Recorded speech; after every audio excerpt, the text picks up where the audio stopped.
कौशल प्रदेश, जिसकी स्थापना वैवस्वत मनु ने की थी, पवित्र सरयू नदी के तट पर स्थित है। सुंदर एवं समृद्ध अयोध्या नगरी इस प्रदेश की राजधानी है। वैवस्वत मनु के वंश में अनेक शूरवीर, पराक्रमी, प्रतिभाशाली तथा यशस्वी राजा हुए, जिनमें से राजा दशरथ भी एक थे। राजा दशरथ वेदों के मर्मज्ञ, धर्मप्राण, दयालु, रणकुशल और प्रजापालक थे। उनके राज्य में प्रजा कष्टरहित, सत्यनिष्ठ एवं ईश्वर भक्त थी। उनके राज्य में किसी का किसी के भी प्रति द्वेष भाव का सर्वथा अभाव था। एक दिन दर्पण में अपने कृष्णवर्ण केशों के मध्य एक श्वेत रंग के केश को देखकर महाराज दशरथ विचार करने लगे कि अब मेरे यौवन के दिनों का अंत निकट है और अब तक मैं निःसंतान हूँ। मेरा वंश आगे कैसे बढ़ेगा तथा किसी उत्तराधिकारी के अभाव में राज्य का क्या होगा।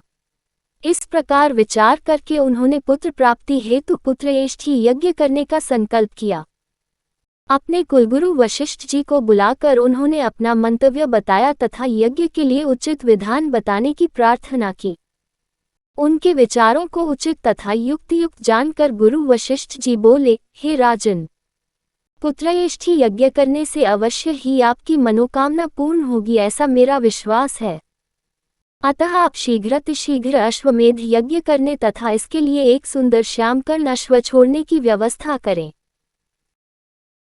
गुरु वशिष्ठ की मंत्रणा के अनुसार शीघ्र ही महाराज दशरथ ने सरयू नदी के उत्तरी तट पर सुसज्जित एवं अत्यंत मनोरम यज्ञशाला का निर्माण करवाया तथा मंत्रियों और सेवकों को सारी व्यवस्था करने की आज्ञा देकर महाराज दशरथ ने रनिवास में जाकर अपनी तीनों रानियों कौशल्या, कैकेयी और सुमित्रा को ये शुभ समाचार सुनाया।